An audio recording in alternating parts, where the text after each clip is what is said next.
What is up, guys? It is DMG here, and today we are going to be looking at the Inform Renato Sanches card, which looks to have one of the best box-to-box center mid cards, especially at the start of the game. And it's also going for fairly cheap as well, hovering around 50 to 55k on PlayStation. So these are his in-game stats. As I said, very good box-to-box center mid, good pace, and there's also no discrepancy in pace. There's not 90 acceleration, 70 sprint speed, or anything like that. Both are at 83, so you know exactly what you're getting. Very good shot power and long shots. His passing is actually not bad, considering vision, short pass, and long pass are, in my opinion, the most important three attributes of passing. You have really good dribbling, actually, along with very good balance, decent enough defending, and very good physical.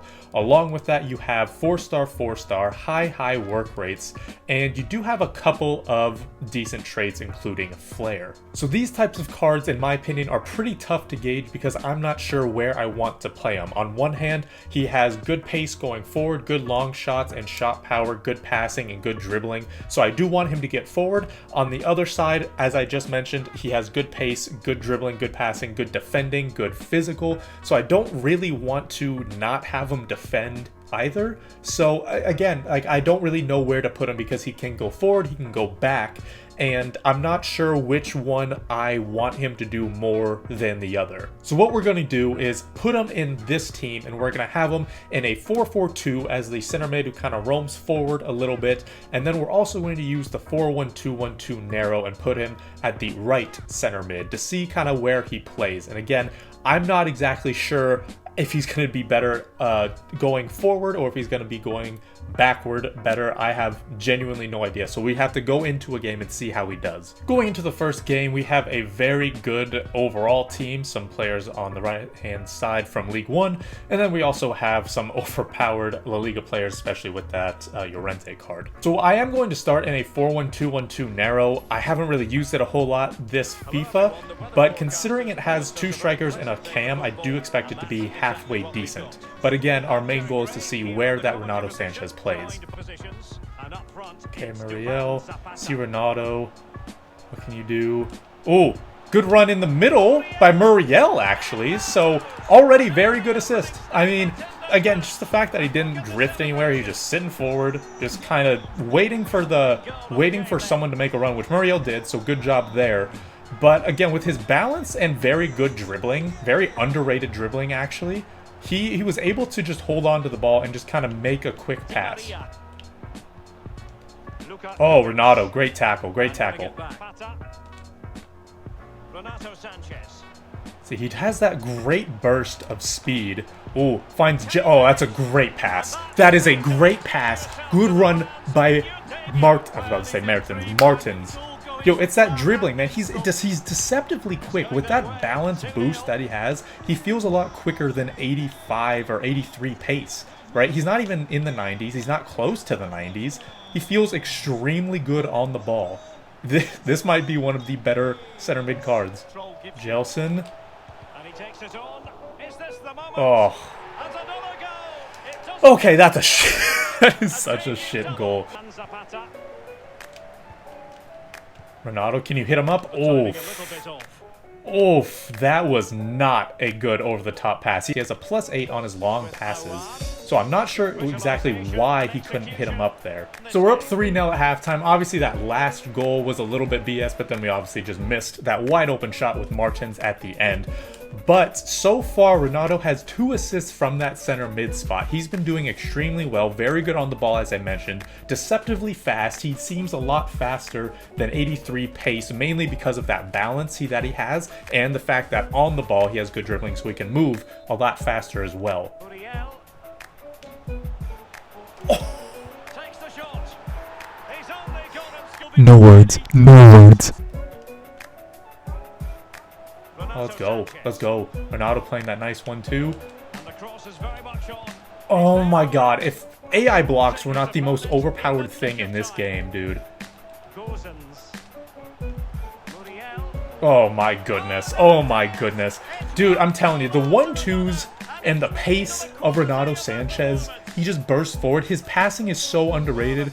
Granted, I do have a chem style that does boost his passing a little bit, but literally he just goes out wide and I cross it in or do a driven pass towards the middle every single time, and he should have like 3, even 4 assists by now if it wasn't for AI blocks. So overall, Martins with man of the match with a 9.6, Zapata with a 9.2, and Renato comes in third with an 8.9 rating. I mean, Martins did have a hat trick, Muriel 2 goals, Zapata with a goal. In terms of assists, Zapata had 3 assists, Muriel had 1, Renato again had 2. And as I mentioned before, he probably should have been 3 or 4 if it wasn't for AI blocks, because he had multiple chances of him running down the wing, driven pass inside to Martin. In terms of passes, he was easily the most involved. As you can see, the next closest person after him was 20 passes of Martin's, and Renato had 30. So again, the next closest person was 10 passes away. So easily the most involved in the attack, and I think that says something about his attack positioning. 26 out of 27 dribbles, so most involved with dribbles and most completed as well. Again, that says something about how good he is on the ball. Crosses, technically it wasn't a cross, right? It was a driven pass in where his assists were counted, so we didn't technically cross it, but it came from a crossing position outside on that right wing, right mid area. And then in terms of tackles, 1 of 3. Again, he was a little bit more attacking. Gozens and Tonali kind of held it back just a little bit.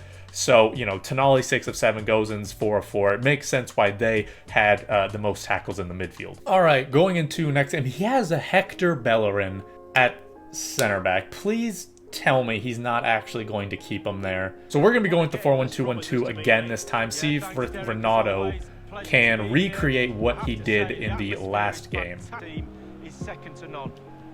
Good tackle, Renato. Let's go, boys. So it was a somewhat long attack, right? And we didn't score from a counterattack, but we initially got that ball from Renato Sanches. Again, he wasn't super involved in the attack, but just the fact that we were able to get the ball from him because of a tackle that we managed to get. Beautiful pass, Zapata. Still don't know. Still do not know what to do on 1v1s, man. Renato. Pepe! Oh! Good effort. Good effort. I mean, it's a corner, right? They're overpowered as hell. You kind of have to go for them. Oh, beautiful. Why? No, there's no reason for that, dude. So we're up 1-0. We got the goal from a tackle from Renato Sanches. Again, like we've had multiple chances in terms of 1v1s. I just don't know what to do. I do not know what to do in a 1v1 situation still. Otherwise, it'd be 2-0, even 3-0.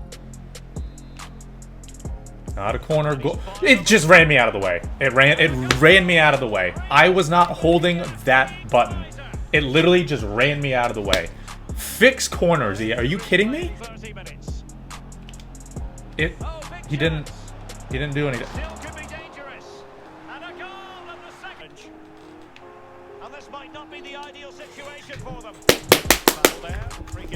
I don't know what to say, man. The game does whatever the game wants. That's all that is happening. There is no reason in hell why I deserve to be losing. Hit up Zapata, please. Dude, like I said, man, I don't know what to do.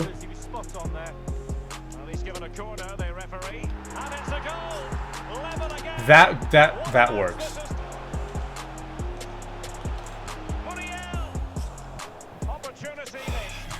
Like I said, man, like we had multiple 1v1s. Some of them in the first half, that was on me, right? Because I still don't know what to do in a 1v1 situation. The last shot, that's the game. That's 100% the game. I can do a random cross in to 7,000 people, and it turns out to be a goal. But a 1v1 with a striker right in front of goal, that's wide. So now Renato has the highest rating in our team. He did not get man of the match. That was Martial, since he did have 2 goals for him. However, as I said, he was the highest player in our team, even though he did not get a goal or assist. 1 of 5 tackles, 13 of 13 dribbles, so wasn't the most heavily involved. Passing wise, he was the most heavily involved. But, you know, he tended to go a little bit missing in this particular game, I will admit. Compared to how well he played in the first game compared to this was, I would say, kind of night and day, to be honest. Next up, we have a bit of a hybrid, actually. We have a BPL and La Liga hybrid. 4-4-2, I don't think he's going to keep that, especially because he has James and Isco, very attacking. Honestly, I have no idea what to expect from this game, if I'm being honest. You know, he had one great game, he had a game where he wasn't that great, and, you know, I think one was how good he could be, the other was how poor he can be.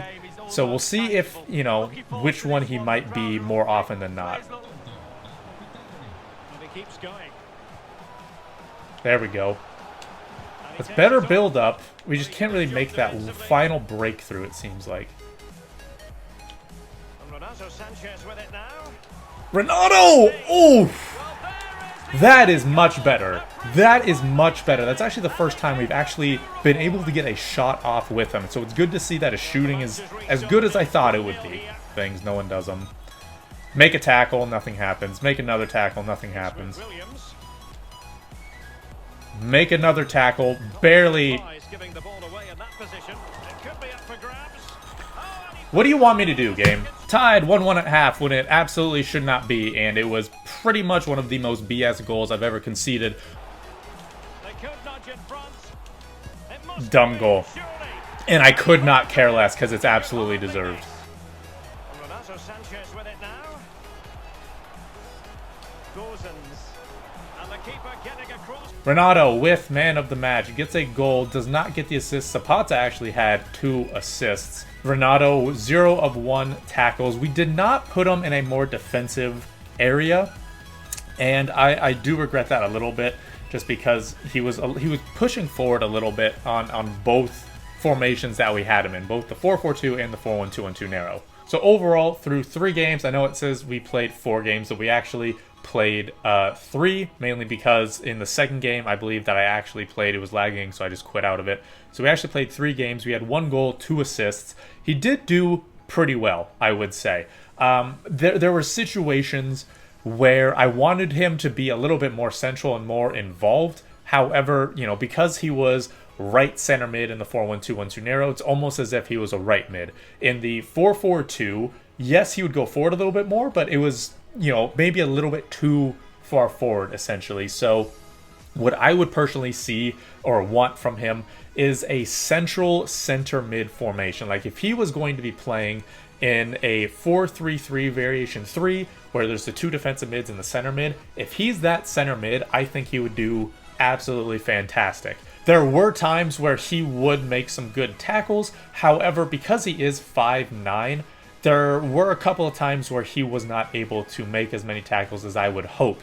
So there is a thing for this year in FIFA especially, where bigger guys, in my opinion, tend to be a little bit better than their shorter player counterparts. Because they are bigger, they can reach for those tackles. And as we know, tackling is, while inconsistent, it is a little bit better from previous years in that you have the ability to at least disrupt someone dribbling. And if you have someone who's bigger, they have a better tackle radius and a larger tackle radius to disrupt that person who is on the ball. So again, while they may not get the ball, they at least will disrupt someone. So because Renato is only 5'9", his tackle radius is a little bit smaller compared to, you know, someone like Tonali who's 5'11". Even him, you know, he's not even that tall either, right? But again, you could notice it in someone between Renato Sanches versus Tonali versus Pepe, right? Because, you know, 6'2", 5'9" for Renato, 5'11" for Tonali, right? So overall, I do think he's worth a try. He's 53K. He plays in a good league. He has a decent nation attached to him. Now, unfortunately, there's not a whole lot of mid-tier players from Portugal or from the French league, right? From the French league, you obviously have the Neymars and the Mbappes, but those are more expensive. And for the Portuguese players, you obviously have the Eusebios and the Icons and Ronaldo. But again, those are more expensive too. There's not a whole lot of mid-tier players, so you might need to wait a little bit, or you might need a lot of coins if you need to link him. So that is going to do it for this review. Hopefully you did enjoy it. Thank you guys so much for watching. This has been DMG. Peace.